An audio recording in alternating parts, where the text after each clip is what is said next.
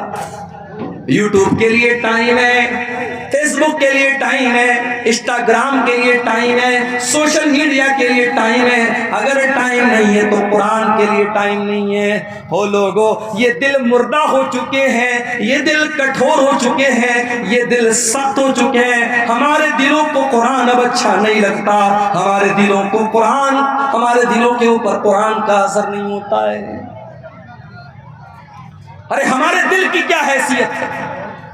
ہمارا دل تو گوشت پوست کا بنا ہوا ملائم سا دل ہوتا ہے۔ کبھی بکرا کھسی ذبح کرتے ہیں آپ، یا بڑا جانور آپ ذبح کرتے ہیں، دیکھا ہوگا آپ نے دل کتنا بڑا ہوتا ہے، دل کی کیا حیثیت ہے۔ ہمارا دل تو گوشت پوست کا معمولی بنا ہوا دل ہے۔ اللہ قرآن میں کہتا ہے، قرآن کے 28ویں پارے میں کہتا ہے، سورہ حشر کی آیت نمبر 21 میں کہتا ہے لو انزلنا هذا القرآن على جبل لرأيته خاشعا متصدعا من خشية الله۔ او لوگو اس قرآن کو ہم نے کسی پہاڑ کے اوپر بھی اتارا ہوتا تو پہاڑ بھی اللہ کے خوف سے ریزہ ریزہ ہو جاتا، پہاڑ بھی اللہ کے خوف سے چور چور ہو جاتا، پہاڑ بھی قرآن کو سہن نہ کر پاتا۔ یہ قرآن اتنی طاقتور کتاب ہے، اتنی پاورفل کتاب ہے۔ وَتِلْكَ الْأَمْثَالُ نَضْرِبُهَا لِلنَّاسِ لَعَلَّهُمْ يَتَفَكَّرُونَ۔ او لوگو تمہارا پروردگار مثالیں بیان کر رہا ہے، تم غور کیوں نہیں کرتے؟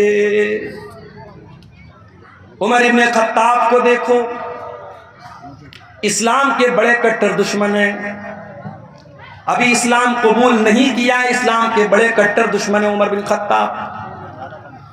ایک دن خانے کعبہ کے پاس سے گزر رہے ہیں، اللہ کے پیارے نبی قرآن کی تلاوت کر رہے ہیں، عمر فاروق کے کانوں میں قرآن کی آیت پہنچتی ہے، عمر فاروق کے دل میں خیال آتا ہے اتنی اچھی کتاب ہے، اتنا اچھا کلام ہے، یہ ضرور کسی شاعر کی شاعری ہے، یہ ضرور کوئی پوئٹری ہے، کوئی کویتا ہے، کوئی شاعری ہے۔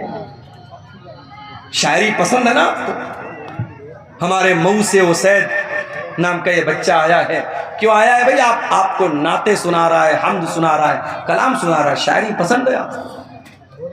پچھلے سال ایک پروگرام میں میں آیا تھا، کہیں پر عدنان پرتاپ گڑھی کو میں نے دیکھا، ان کو بلایا گیا، چھوٹا سا بچہ ہے، اس کو بلایا جا رہا ہے، سفیان کو بلایا جا رہا ہے۔ شاعری پسند ہوتی ہے انسان کو، شاعری میں ایک اٹریکشن ہوتا ہے۔ عمر فاروق نے قرآن کو سنا، قرآن اچھا لگا، قرآن دل کو بھایا، قرآن نے دل کو آکرشت کیا۔ عمر ابن خطاب نے کہا کہ ضرور یہ کسی شاعر کی شاعری ہے۔ ابھی عمر ابن خطاب کے دل میں یہ خیال آیا تھا، اللہ کے نبی نے قرآن کی آیت پڑھی، وَمَا هُوَ بِقَوْلِ شَاعِرٍ قَلِيلًا مَا تُؤْمِنُونَ۔ او لوگو، یہ قرآن کسی شاعر کی شاعری نہیں ہے، یہ قرآن کوئی پوئٹری نہیں ہے، یہ قرآن کوئی کویتا نہیں ہے، تم لوگ ایمان کم رکھتے ہو، قرآن کوئی شاعری نہیں ہے۔ جب یہ خیال ریجیکٹ ہو گیا، حضرت عمر سوچنے لگے کہ اگر یہ قرآن شاعری نہیں ہے تب اتنا اچھا کیوں لگ رہا ہے؟ اس کا مطلب کہ قرآن میجک ہے، قرآن جادو ہے، قرآن کسی کاہن کی کہانت ہے، قرآن کے ذریعے محمد رسول اللہ ہمارے دلوں کو اپنی طرف مائل کر رہے ہیں۔ ابھی عمر ابن خطاب کے دل میں یہ خیال آیا کہ اللہ کے نبی نے قرآن کی اگلی آیت پڑھ دی، وَلَا بِقَوْلِ كَاهِنٍ قَلِيلًا مَا تَذَكَّرُونَ۔ او لوگو، یہ قرآن کسی جادوگر کا جادو بھی نہیں ہے، یہ قرآن کسی کاہن کی کہانت بھی نہیں ہے، تنزیل من رب العالمین، یہ قرآن تو اللہ تعالیٰ نے نازل کیا ہے، رب العالمین نے نازل کیا ہے۔ حضرت عمر کے دل پر چوٹ لگی، ان کا دل تھوڑا سا سافٹ ہوا، مگر ابھی اسلام انہوں نے قبول نہیں کیا۔ ایک دن بڑے غصے میں تلوار لے کر کے نکلے، راستے میں ایک صحابی ملے، حضرت نعیم رضی اللہ تعالیٰ عنہ، انہوں نے پوچھا عمر کہاں جا رہے ہو؟ کہا کہ آج میں تلوار لے کر کے نکلا ہوں، آج محمد رسول اللہ کا مرڈر کر دوں گا، نعوذ باللہ، آپ کی ہتیا کر دوں گا، اسلام کا کام تمام کر دوں گا۔ حضرت نعیم دل ہی دل میں گھبرا گئے، زبان سے انہوں نے ظاہر نہیں کیا، وہ جانتے تھے حضرت عمر بڑے موڈی آدمی ہیں، ان کے موڈ میں آ گیا تو کچھ بھی کر سکتے ہیں۔ کہا کہ اے عمر، ایک کام کرو، پہلے اپنے گھر جاؤ، تمہاری بہن بھی مسلمان ہو چکی ہے، تمہارے بہنوئی بھی مسلمان ہو چکے ہیں۔ کہا اچھا، میری بہن اسلام لے آئی، میرے بہنوئی اسلام لے آئے، ابھی چل کے بتاتا ہوں۔ وہاں سے راستہ بدل دیا، حضرت عمر کہاں پہنچے؟ بہن کے سسرال پہنچے، بہن کے گھر پہنچے۔ اندر بہنوئی قرآن کی تلاوت کر رہے تھے، قرآن پڑھ رہے تھے، حضرت خباب رضی اللہ تعالیٰ عنہ ان کو قرآن پڑھا رہے تھے۔ حضرت عمر نے دروازہ کھٹکھٹایا، بہنوئی نے اندر سے پوچھا کون؟ کہا کہ میں عمر ابن خطاب۔ جلدی سے قرآن کو چھپایا گیا، دروازے کو کھولا گیا، حضرت عمر نے کہا مجھے پتہ لگا ہے تو نے اسلام تو قبول کر لیا ہے میری بہن، اتنا غلط کام تم نے کیسے کر دیا؟ اتنا کہنے کے بعد اپنی بہن کو مارنے لگے، بہنوئی بچانے کے لیے آئے، بہنوئی کو بھی مارنے لگے۔ حضرت خباب تو ایک کونے میں چھپے ہوئے تھے، بہنوئی بھی لہو لعان، بہن بھی لہو لعان۔ بہن نے کہا کہ اے عمر، کان کھول کر کے سن لے، جتنا مارنا ہے مار لے، جتنا ستم کرنا ہے ستم کر لے۔ اے عمر، اب اسلام ہمارے دل کے اندر داخل ہو چکا ہے، اب تو اسلام کو ہمارے دل سے نہیں نکال سکتا۔ حضرت عمر سوچنے پر مجبور ہو گئے کہ وہ بہن جو کل تک اپنے بھائی کی آنکھوں سے آنکھیں ملا کر کے بھی باتیں نہیں کرتی تھی، آج کتنے دھڑلے سے میری باتوں کا جواب دے رہی ہے، اتنی ہمت میری بہن کے اندر کہاں سے پیدا ہو گئی؟ کہا اچھا بہنا یہ بتا، وہ جو تو کلام پڑھ رہی تھی، قرآن پڑھ رہی تھی، کیا میں بھی پڑھ سکتا ہوں؟ کہا نہیں تم نہیں پڑھ سکتے، تم ناپاک ہو، جاؤ پہلے غسل کر کے آؤ۔ حضرت عمر نے غسل کیا، پاک صاف ہو کر کے آئے، قرآن ان کے سامنے رکھ دیا گیا اور قرآن کی سورہ طٰہٰ کی آیتیں انہوں نے پڑھی۔ طٰہٰ ما انزلنا علیک القرآن لتشقی الا تذکرۃ لمن یخشی۔ حضرت عمر پڑھتے چلے جا رہے ہیں، قرآن کی آیتوں کو پڑھتے چلے جا رہے ہیں، اور ان کے سینے میں جو دل تھا وہ اسلام کی طرف مائل ہوتا چلا جا رہا ہے۔ جب تلاوت ختم کر چکے، کہا کہ اے میری بہنا یہ اللہ کا کلام ہے، میں بھی اس پر ایمان لانا چاہتا ہوں، میں بھی اسلام قبول کرنا چاہتا ہوں، میں بھی مسلمان ہونا چاہتا ہوں۔ حضرت سعید بن زید ان کے بہنوئی تھے، ان کو لے کر کے دار ارقم میں پہنچے، جہاں اللہ کے نبی اپنے صحابہ کو لے کر کے چھپے رہتے تھے اور اسلام کی وہیں پر تبلیغ کرتے تھے۔ دار ارقم میں پہنچ کر کے حضرت عمر نے دروازہ کھٹکھٹایا، اندر سے پوچھا گیا کون؟ کہا کہ میں عمر بن خطاب ہوں۔ اندر صحابہ کرام ڈر گئے کہ ارے عمر آئے، پتہ نہیں کیا ارادہ لے کے آئے۔ حضرت حمزہ بھی اسلام لا چکے تھے، انہوں نے کہا کوئی بات نہیں، آنے دو، اچھے مقصد کے تحت آیا ہے تو اچھی بات ہے، برے مقصد کے تحت آیا ہے تو اسی کی تلوار سے اس کو ختم کر دوں گا، آنے دو۔ دروازہ کھولا گیا، حضرت عمر فاروق رضی اللہ تعالیٰ عنہ اندر آتے ہیں اور اللہ کے نبی کے پاس آ کر کے کہتے ہیں اشہد ان لا الہ الا اللہ واشہد انک رسول اللہ۔ اے اللہ کے نبی میں کوئی دشمنی کرنے نہیں آیا، میں کوئی مرڈر کرنے نہیں آیا، میں کوئی ہتیا کرنے نہیں آیا، میں اللہ کی توحید کا اعلان کرتا ہوں اور میں آپ کے رسول ہونے کا اعلان کرتا ہوں۔ اللہ کے نبی نے اللہ کا شکر ادا کیا، کیونکہ آپ نے اللہ سے دعا کی تھی کہ اے اللہ تو دو لوگوں میں سے کسی ایک کو اسلام کی توفیق دے دے، چاہے عمر بن ہشام کو جس کو ابو جہل کہتے ہیں اس کو تو اسلام کی توفیق دے دے، چاہے تو عمر بن خطاب کو دے دے۔ اللہ کو عمر بن خطاب پسند تھے، ابو جہل پسند نہیں تھا، ابو جہل کو ایمان کی دولت نہیں ملی، حضرت عمر کو مل گئی۔ اللہ کے نبی نے اللہ کا شکر ادا کیا اور مسلمانوں نے مل کر کے نعرہ تکبیر لگایا، اتنے زور سے نعرہ تکبیر لگایا کہ پوری مکان کی چھت پھوٹ گئی۔